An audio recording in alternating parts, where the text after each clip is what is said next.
Subscription services. We all pay for them, and we all not too crazy about every single one of them. But it seems the automobile industry, along with a few companies that want to become part of the automobile industry, are looking at charging you more subscription fees on more things within its industry. We've all seen this, from having to pay for heated seats in a BMW to paying for more upgrades in your Tesla. But is this a new avenue that can help spawn a new part to the automobile industry, or is it just a quick money grab until we realize what we're actually paying for? Well, that's something we're going to take a look at today on the AutoLooks podcast.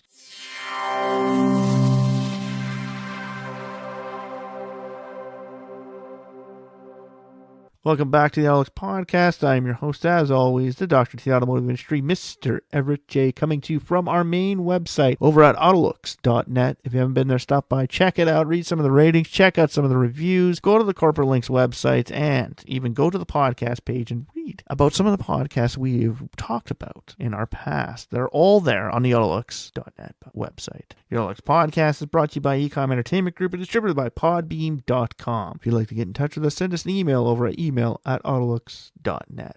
So like I said in the beginning, subscription services. Now, we have talked about subscription services for ownership, slight ownership, subscription ownership of vehicles from the past. But today we're talking about subscription services and how they're actually going to be changing the automotive climate for the future. Now, we're all well aware about the new subscription services. BMW is famous for this, for charging everybody everything from having to pay to unlock your heated seats to even having to pay to unlock special features in your navigation. They want money from every little bit of it. Now, I get it. All automotive companies want to make even more money, and looking at the future, thinking that the automotive market's going to shrink in the coming years, which it's not. I'm sorry, I don't know who essentially put that out there, but it's not going to be shrinking in the coming years. Maybe within the next 20 to 30 years, it will start to shrink as more of us move into urban climates and start utilizing another subscription service for vehicles. Amazon this past week has now stated the fact that they're going to be looking at adding autonomous vehicles to their Prime service. Yes, paying that $89 a year for your Prime service, you're going to now be able to add even more onto that, to a monthly fee in select cities, to be able to have Amazon Prime delivery and transportation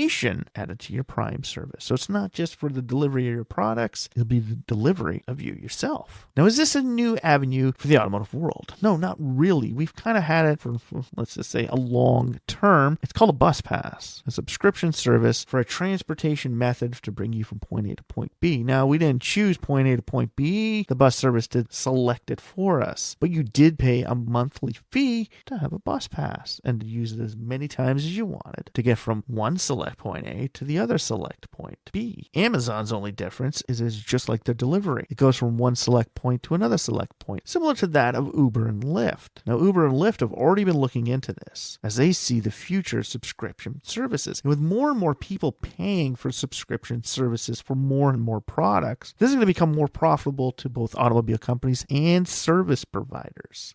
Now, if you already didn't know, you can actually get subscription services for a lot of weird and different things. Now, we all know you can. If you've never heard of Pret a Manager, they're a big coffee chain from Great Britain. And what does this have to do with the automobile industry? Well, Pret a Manager allows you to pay a subscription service to get a select amount of coffees per month, which means you basically have a delivery service for yourself, an app on your phone where if you have this, you can set a specific time, go in, get your coffee, walk out, not have to pay because you've already paid a subscription fee. Now, a lot of people might think this is kind of weird for coffee, but it's like, prepaying for your coffee on your Tim's app too. It's a subscription service. Now, what does this have to do with the automobile industry? Well, with Amazon allowing the autonomous travel of vehicles, allowing you to add a subscription service to it, it brings a new medium to the automotive marketplace. Elon Musk has actually played around with this idea for his own vans, looking at how Canoo built a brand new transportation method where you can be the owner or subscriber to their vehicles and utilizing your vehicles to be a driver. Now, these drivers can allow you to be part of like Uber and Lyft, where you pay a per ride fee. But with everybody wanting to just, pay it and forget about it with subscription services, you pay for your cell phone a monthly fee, you pay for your bills in your house a monthly fee, you pay for your car payments, basic set in stone, or as you would call them, fixed expenses. A subscription similar to this from Amazon Prime will allow you a specific amount amount of times to be picked up and moved around in town. Now, a lot of people already know how they travel in and around a city. With a lot of people living in a major center knowing how far they can walk and how far everything is away from them, they only need a cab a specific amount of times. And besides that, you can also take subways, you can take cabs, you can take personal transportation units, you can take bikes, rental bikes. What Amazon is actually doing here is taking the subscription services you already pay for subscription bike services in cities. Now, my brother has actually utilized these in San Francisco when he lived there. Just up the road from his old apartment, he'd walk up probably about a block to the closest bike depository, hop on a bike through a subscription fee. All he'd have to do is just get his code to unlock the specific bike, hop on the bike down to his office, which is downtown, probably about 10, 12 blocks away from him, park the bike at the closest station, get out, go to work, come home. You can do the exact same thing. Amazon Prime services would run along those same ones, but with one key attribute. And this is also the attribute that Elon Musk and Tesla has actually been looking at. The transportation and delivery of products, which we've all talked about the growth of the autonomous industry within the delivery field. I've done many podcasts about this, but the difference is with the cruise system being developed and Waymo with their Jaguars roaming around the cities in San Francisco, Phoenix, Arizona, and even moving into places like Toronto and even Houston, Texas now, these autonomous vehicles are now being utilized for the delivery of both people and products. Amazon already knows that taking the drivers out of the equation for the delivery of their products would help, in their eyes, speed up the delivery process, because now they don't have to wait for anyone else. But who goes out and gets product? You now have to wait for people to come out and get the product. That's where drones come into play. We've talked about this on our green delivery and our future delivery service podcast, where you're going to be using drone technology and mobile autonomous vehicles to deliver products to people's houses. Well, Google has now owned Zoox. If you don't know what Zoox is, go to the AutoLooks website and read up about Zoox and see their vehicle. It's an autonomous pod utilized for the delivery of people from point A to point B. But these vehicles can also be utilized for delivery of products. And if you've ever seen the inside of a canoe delivery pod or a canoe vehicle, you'll understand that you can actually put products, not just people, inside of them. Now, we're not talking about delivering a brand new snow machine or dirt bike inside of one of these things. We're talking about boxes. You know, those guys that show up at your office at work in a Dodge Caravan jammed to the top with boxes and boxes from Amazon, you know, blown out shocks. They got freaking coffee cups and everything all over the place on the inside because they're constantly moving from here to here to here to there. They're on the move all day. Well, autonomous vehicles in the Amazon Prime travel circuit would do away with that type of person and do away with that delivery method, where the Prime service, if you know you're getting a delivery to your workspace or home that day, you can have your product delivered and then you can piggyback on that delivery to your next destination. Companies like Amazon, Uber, and even Tesla will go one step further, especially Amazon with their delivery services. Because if you're utilizing the same vehicle for delivery as mobility, they'll add in fun little features that allow you to save a bit to go to the next delivery point. You ever been behind a city bus that makes a stop and then somebody on the bus gets off at the very next stop, which is like half a block up the road? It's like, why the hell didn't you just get off back there and walk that distance? Because it's just a waste of my time and wear and tear on that vehicle. Companies like Amazon that do massive amount of deliveries understand this, and they understand that if they can pick up something going back to a pickup site for the next thing to be delivered, they could save so much more in their algorithm for transportation, which means they're not transporting an empty vehicle back home. Why do you think those Amazon delivery guys jam so much stuff into their vehicle and try and go out to the furthest point and make their way back with all the deliveries? Because they're not trying to run empty at any point in the day. Well, if you pay for an express delivery from Amazon and it's only one box inside of a vehicle, you're going to pay extra for it. But here, Amazon Travel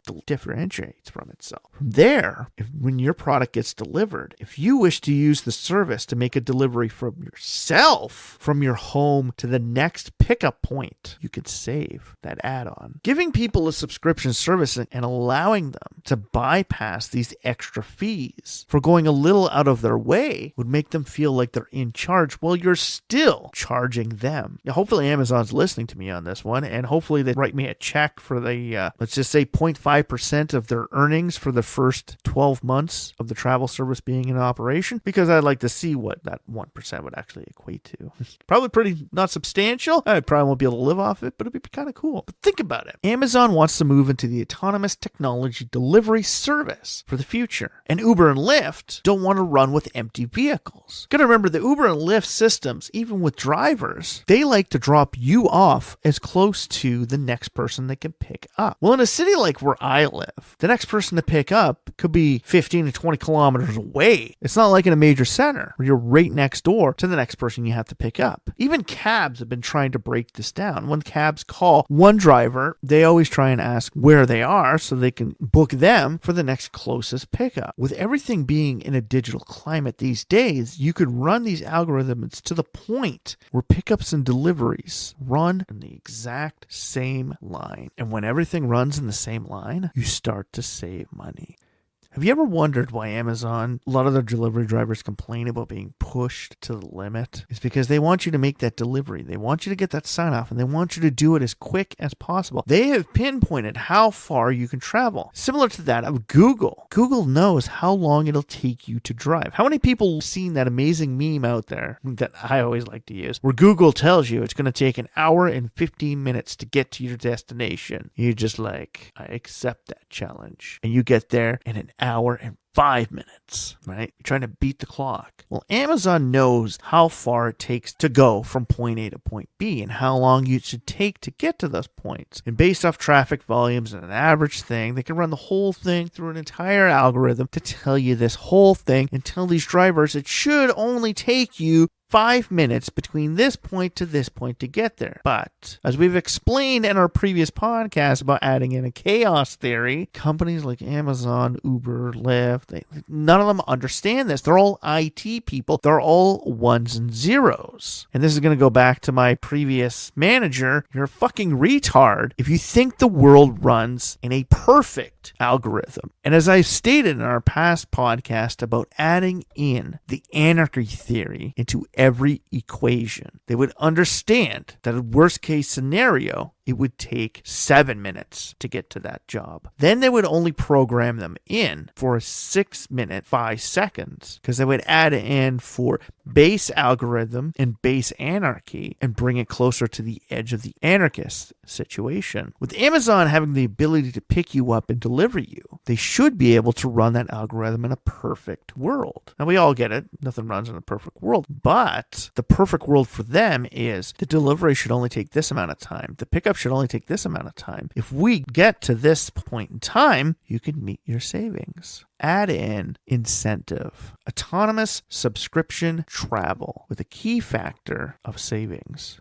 Like we said, Tesla is already looking into this, and they've wanted to make themselves their own little delivery vans. Now remember, most places in the world, Tesla, for their service vehicles, uses Ford Transit vans. They're either internal combustion engine or hybrid vans to come out and rescue your vehicle. Well, it's kind of funny because you're driving an electric vehicle. Should an electric vehicle come out and save me? Nah, yeah, right. So Tesla really wants to get into this avenue with delivery vans for their service industry, but he's also taking a look at the fact that people want to move around. And if people aren't going to be buying our vehicles, how are they moving around in the future? Well, they're going to be moving around in autonomous vehicles. But how do we get autonomous vehicles to be a profitable environment for an automobile company to run? Automobile companies already looked at this with subscription services, where you could charge you a subscription fee per month. So what you would pay to lease a vehicle to have a brand new vehicle in your driveway at all given times, and be able to upchange that to a different vehicle when you have more family or other situations. We've tried this method before, but automobile companies really kind of drove this one into the ground, where a subscription-based service like this should have been run through more of a rental agency, because rental agencies have a better mindset to run a subscription services. So someone like Hertz is more inclined to know more about the subscription industry. We get Amazon is not into that main subscription for automobile travel, but they're into the main subscription for product placement and delivery. And people going from point A to point point B is essentially just that. Product placement, product delivery. You're the product. Yeah, I'm trying to say you're the product, right? Getting picked up and delivered to one specific station. Tesla knows this too. If people aren't going to be buying his vehicles in the future, how is he going to make money? Well, they added in subscriptions. You got to pay for the sensory mode. You want your vehicle to be 100% protected from people scratching you or stealing your vehicle, or you want to be able to see everything that goes on around you, similar to that of having a dash cam. You pay extra for the sensory mode. Well, this is good for now, but if less and less people are buying vehicles, how am I ever going to make money at that? Tesla and Elon Musk are looking at the future because unlike governments, corporations look into the future and what they need to do in the future. My province,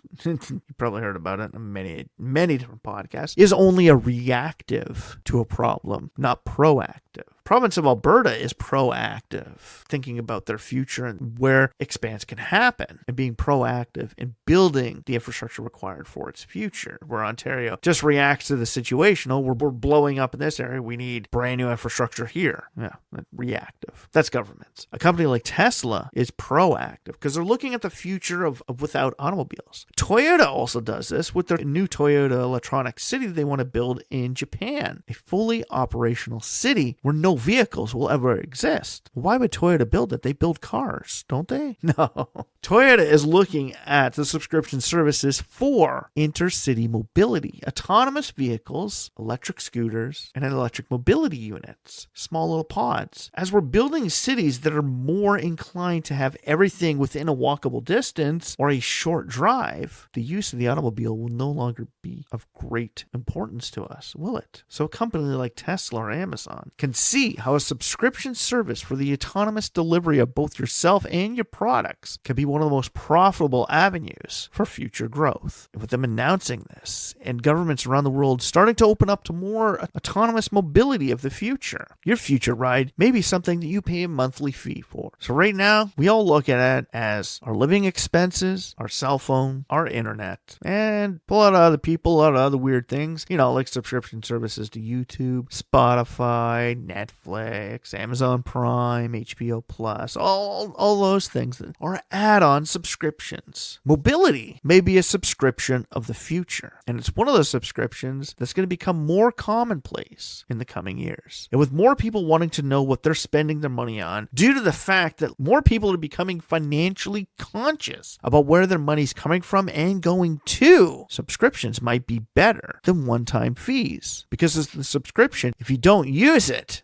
you're still paying for it. So whether this month you travel 20 times and next month you travel 1 time, you pay a fixed rate. So the company makes a profit next month, but makes less profit this month. Subscription mobility is one of those avenues the automobile industry is now looking at. Unfortunately, it's very few companies that are looking at this for the future. But with companies like Toyota, Tesla, Amazon, Uber, and Lyft all looking at subscription mobility for their future, we may just have another fixed bill to pay to get around. So if any of these major companies are listening, send me an email. Let's sit down and discuss how we can build this together. I get it. Amazon's already got 1.5 million eggheads they pay tons and tons of money to because of their mass expensive university education. But as I've learned from some of their major CEOs, experience plays a greater part in the development of our future than just knowledge. And at AutoLooks, we pride ourselves on our experience in the automobile industry. So would you pay for a subscription mobility service? Do you want to pay for what they call Amazon travel of the future and completely do away with a car? What will be the limitations for it? Can you travel outside of the city with the mobility travel system? There are so many unknowns that we have to unlock before we get into this. But in a sense, we all have to take that step and jump right into that pool at some point. I'm just glad to see that a company like Amazon is now looking at doing it. So if you like this podcast, please like, share, or comment on any of the major social feeds or streaming networks that you found the AutoLooks podcast on. And if you want to, send us an email over at email@autolooks.net and tell us your comments. Give us some questions, and hell, even follow us or write us a comment on any of the major social feeds or streaming services that you found us on, all from the AutoLooks podcast. The AutoLooks podcast is brought to you by Ecom Entertainment Group and distributed by Podbeam.com. And like we said before, if you'd like to get a hold of us, send us an email over at email@autolooks.net. So for myself, Everett J, the AutoLooks podcast team here, strap yourself in for this one subscription-filled ride of the future.